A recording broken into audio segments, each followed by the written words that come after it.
Dawson.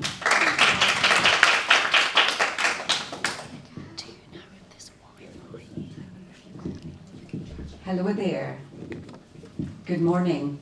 Nice to see you all. I'm Ann Dawson, and you've probably gathered now the choice for the name of my business. It's True North with Ann Dawson. So for those of you that are not great on accents, it doesn't come much more north than my good self. I hail from Glasgow in Scotland, but that was many, many years ago, and I've been living down south now for over 40 of them. For those 40 years, I've been in sales, all sorts of different sales. Started off door knocking, cold calling, the real rough end of the wedge. And from there, I went into the corporate world. And for the last 26 years, up until July this year, I've been working on QVC, the shopping channel. So I have been selling for 26 years live on television.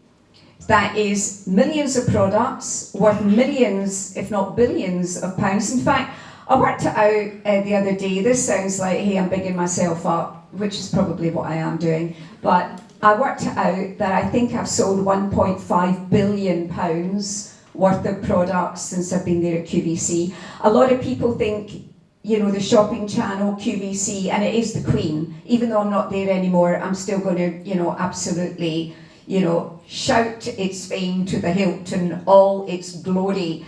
And that is because it is so far and above all of the others. Can I be really... No, I'm not going to. I was going to... Oh, right, okay, right, all right, okay. Now, this is no judgment here at all. It is like comparing shopping, doing your food shop at Fortnum and Mason's to going to Aldi. It really is. That is the difference between when you look at the listing on television and you see QVC up there first and then you see all of the others. We are taking in anyway, well, at the moment in the run up to Christmas, it will be millions a day that we take in revenue. All of that to say, I do know a thing or two about sales.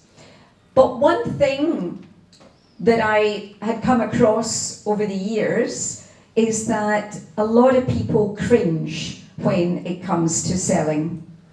I decided in July to kind of dive off the deep end before retirement and take early retirement, but it wasn't like some kind of nice big financial package. I just decided that I was going to take what I learned over the last 40 years, particularly over the last 26, and really get my message out there on my own. So I have developed the company called True North with Ann Dawson, and my flagship program is Selling with Integrity.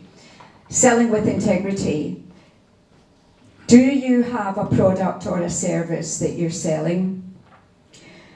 My next question would be, do you enjoy selling it? And if not, why not? Now, if you do, that's absolutely fine. That's great. You can go and have another coffee and a pastry or whatever. But for the most of us out there, we feel kind of awkward when it comes to sales and selling. Why is that? It's for the same reason that we don't like to be sold to.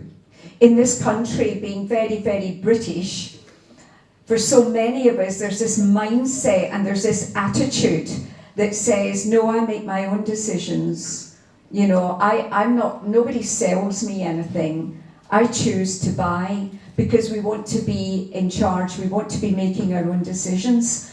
And that, in all honesty, is what sales should be. It should be a guiding process in order for them, whoever they are, to reach that decision and to make that choice for themselves.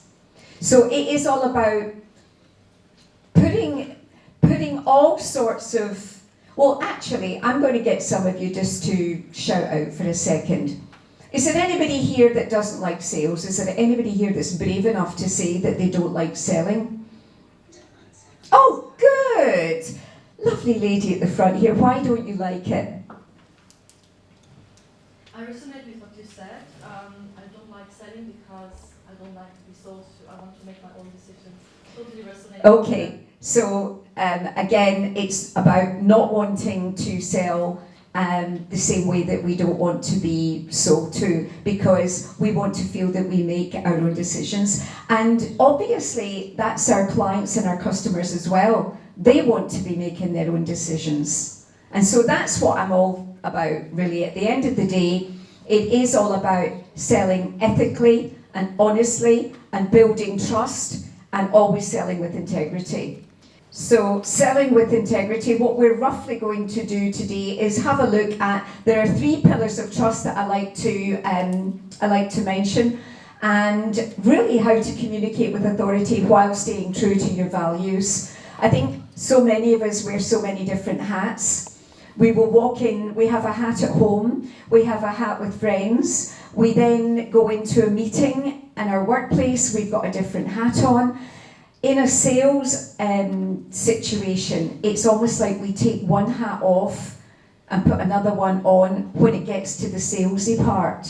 So we've been chatting away, we've been basically, building rapport and all the rest of it, and then there's that awkward moment, when we're about to go into our sales pitch, and it's like, right, okay, well, that was very nice, you telling me about your children and your dog and the holiday you had last June, but now I'm going to talk to you about what I want to sell you. And that can feel a little bit disingenuous at times. So really, I think more than ever, we've been hearing a lot about AI today as well, and there is an absolute need for that. And AI is our friend, but nothing replaces human connection. Nothing replaces you and your client in the room. And integrity, that is what's going to differentiate you in modern business, really. This is not about scripts. You don't get to sell millions of products for millions of pounds for 26 years if you don't act with integrity, if people don't trust you. The same people are watching. There's no take 2. There's no writing of a script and, can we do that bit again? You're on, you're selling. If you don't sell, you'll be down the road. So people watch day in, day out. People feel they know you.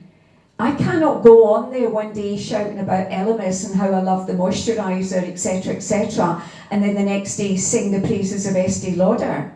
I can, but I can't say I love both of them equally, because people won't trust you.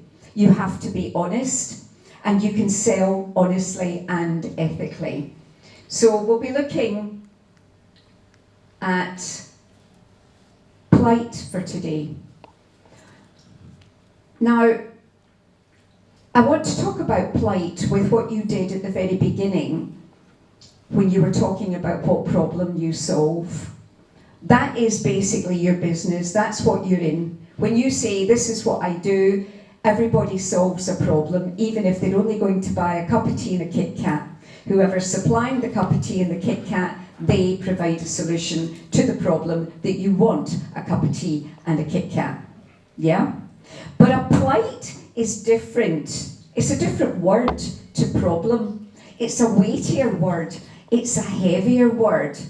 You wouldn't talk about, I had a real plight today getting here because the weather was very foggy. That's a situation. A plight, according to the Oxford Dictionary, is a condition or a state, especially an unfortunate or a difficult one. And it's an ongoing one. It's an ongoing struggle. It's not something we have for 10 minutes. So what is your plight right now? What is the biggest ongoing struggle that you face, not in life, but in your business? What is is it not enough people know that you exist? Is it that you've just started, you lack experience? Is it you're not sure about your pricing or your structure? There can be all sorts of things. But I'd like you to think about plight for a moment. It's an ongoing problem. And I want to kind of reframe that slightly today. So we're going to look at reframing plight. Okay, let's look at purpose. So I'm going back to the problem that you're solving at the moment. What problem are you solving? Are you teaching people how to become better leaders? Are you teaching people how to finally release that book that's within themselves? It's not really a problem, is it? But it's a problem for the other people that aren't writing the book, isn't it?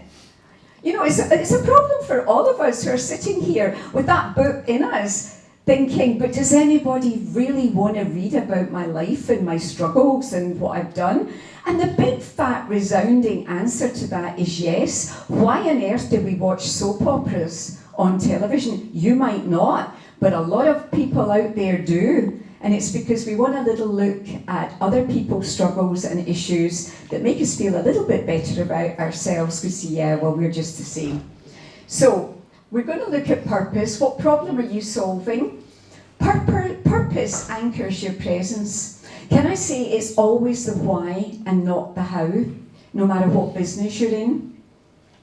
A lot of people, particularly in selling and in sales, especially if they're stuck in the kind of 80s, 90s way of selling. It's all about the 5 techniques to this, the 6 ways to close, the 7 ways of doing that.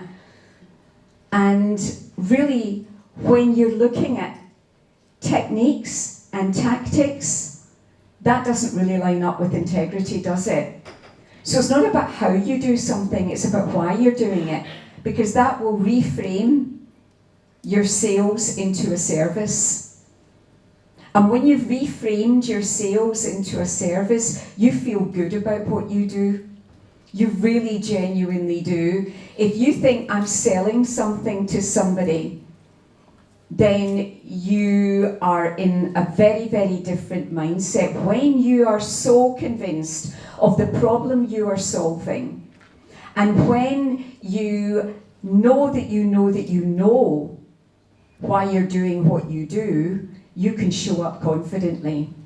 And that's not by focusing on the how, that's by focusing on the why you're doing what you're doing. Clarity creates confidence. We all know when somebody comes across as confident, there's a self-assurity about them. Are they perfect? No. Do they trip over their words? Yes. But there's just something about them that you connect to. Isn't it so true that we meet people and you click straight away? Why do you do that? A lot of people say, oh yeah, we mirror each other. It's very, very little of the time has it got to do with where they're from, or it's got to do with what they're wearing or what they do. It's an inner chemistry, isn't it? You just get on with somebody. Now, if that person then says to you, have a think about this or try that, are you more likely to listen to them or not? Well, of course you are, because you've struck up a rapport with them. When you know your why, others can feel it. That comes across with the trust. What is my why? My why I do what I do. I don't want sales to feel icky, awkward. You've got somebody in a headlock, you're very good with words, you're very good with techniques, come on, I will handle any objection you throw at me. Well, I'm sorry, you've just pinned me to the wall, I've signed on the dotted, I've bought what you're selling. Do you think I'll stick around? Or do you think I might cancel? Have you made that sale? Or have you just kind of kidded yourself on, you've made the sale and the numbers are going to fall off at the end of the day? You don't want to be pushy. You want to be aligned with your values. And this is what establishes trust. So, moving on, and we've got listening. Now, connection before communication. The one thing I like to say, and I heard this said at an event last week, and you probably know what I'm going to say here, sir. Honestly, it really struck a chord with me. I met somebody, it was the big business event in Earl's Court. There was about 700 people there. And when I was talking to one of the women, and I was talking about the importance of connection, and she said to me, and I thought, I'm sorry, you've not patented it. I'm having that, I'm owning it, but I don't pretend I know I stole it from somebody else. But she says, everybody communicates, but not everybody connects. And maybe that's a saying that you've heard before, but I thought that's so true. A lot of us have just got words. A lot of us are, communicating information, but is any of it landing? Is any of it actually connecting? If you've got a product or a service to sell, I'm going to ask a question now, and definitely don't answer this one out loud.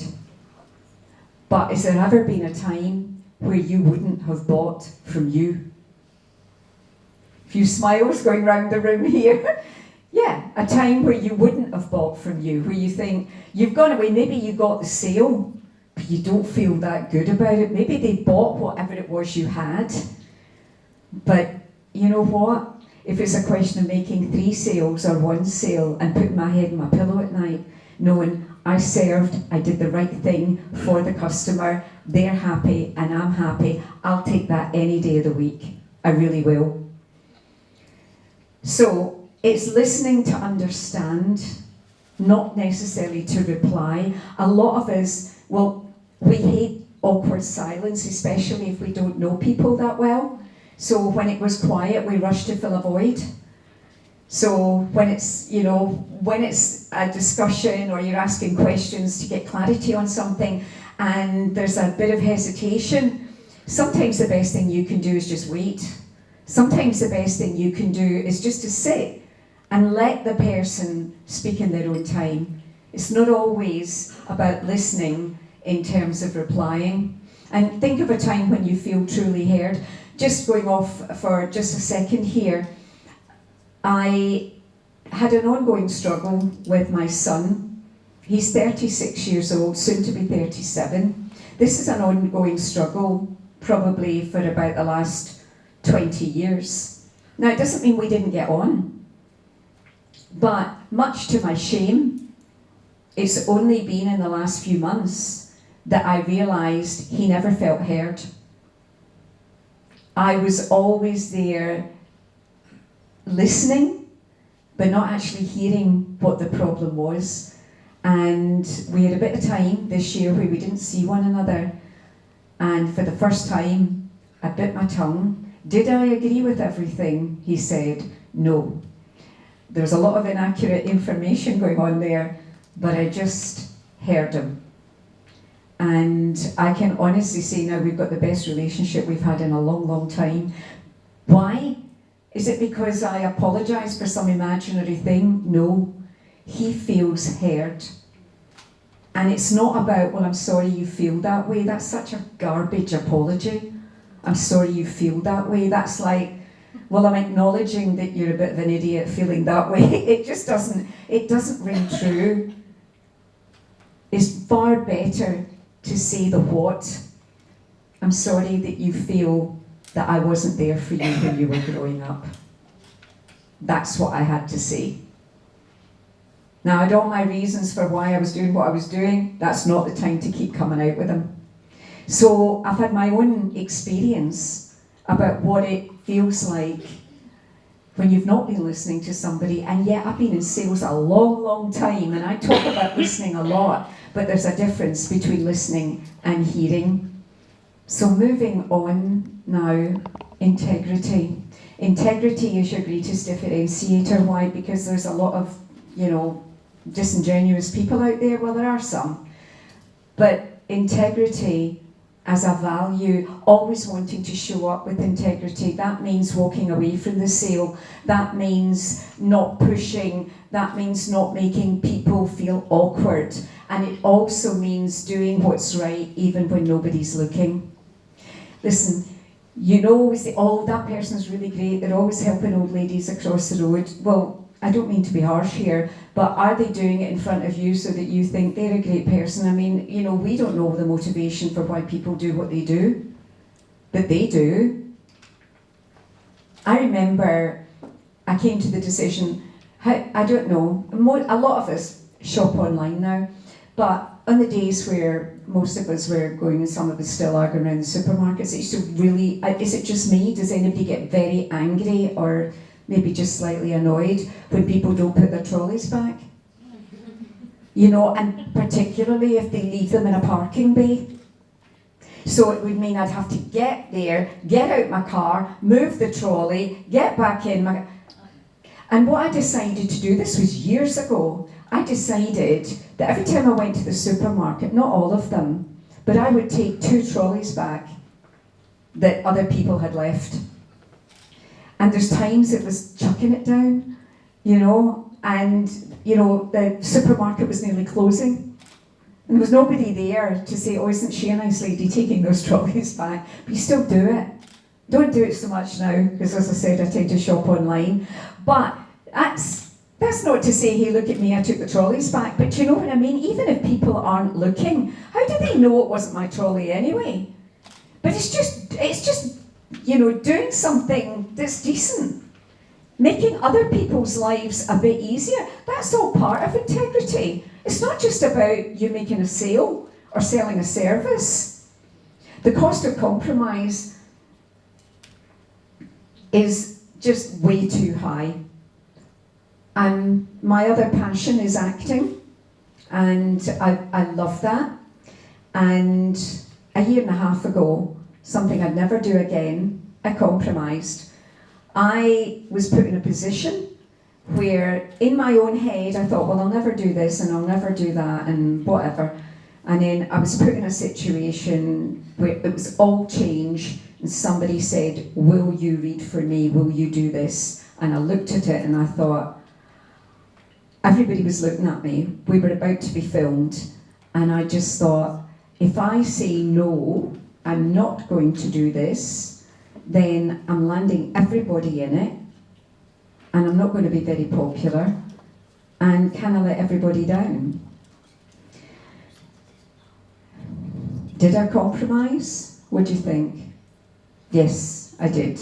I said, okay, I'll do it. Never again. I honestly, for about 4 days after that haunted me, in fact longer. In fact, if I actually think about it now, I am ashamed that those words came out of my mouth even though I was acting, because there's just certain boundaries that you just don't cross. What's that with sales?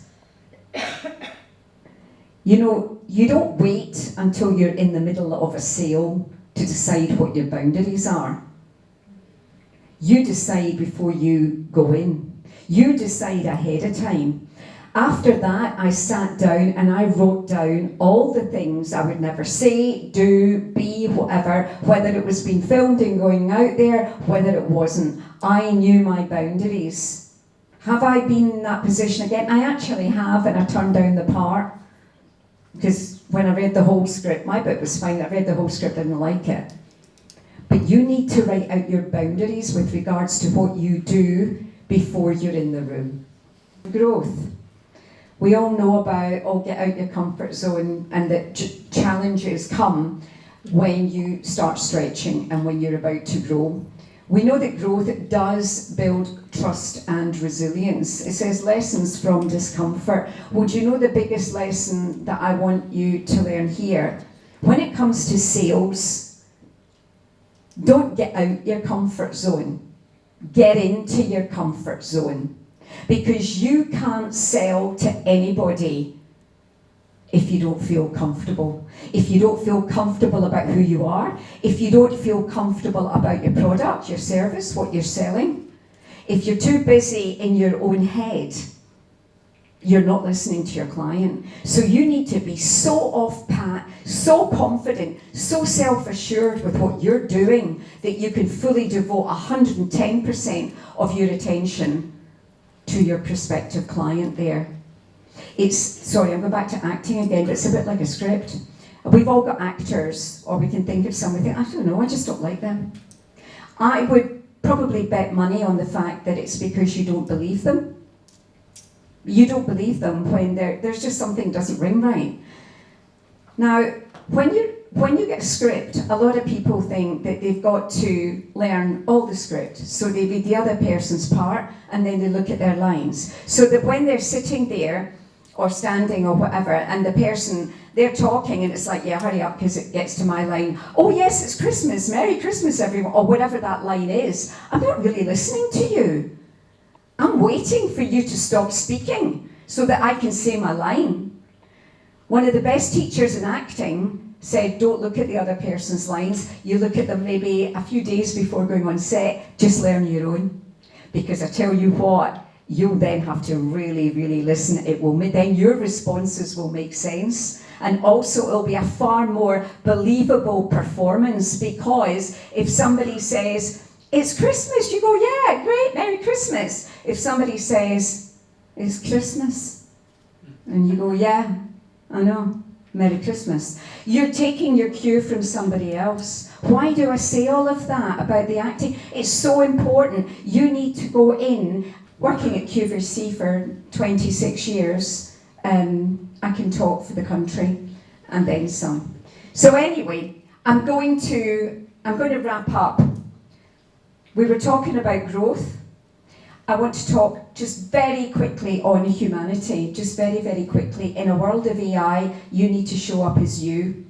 Don't worry, honestly, it's fine. No, don't worry, just go to the end. You just need to turn up as you. If a lot of what you do is on camera, is on Zoom, I would suggest try doing it without an auto cue. Because unless you're a very, very good presenter who's very experienced in auto cue, people will see you reading, they'll know you're reading a script. That's an immediate barrier. So wherever possible, and that's something that I do as well, because of the years of presenting, I do that as well in terms of showing up and presentational skills as well. Trust. People will trust you if you're consistent, if you always do the right thing, and if, of course, you're always acting with integrity. How do you resolve your plight, whatever that plight was, whatever your problem was? You recognise it, you acknowledge it, you make a decision that you're going to take action. If you want to find out any more about my work, I have got a particular offer on just for this event at the moment. That will be my QR code, or obviously you can contact me on LinkedIn. It is True North with Anne Dawson. But I really, really appreciate your time. Thank you for your attention. And hopefully when we are selling, we'll remember to sell with integrity. Thank you.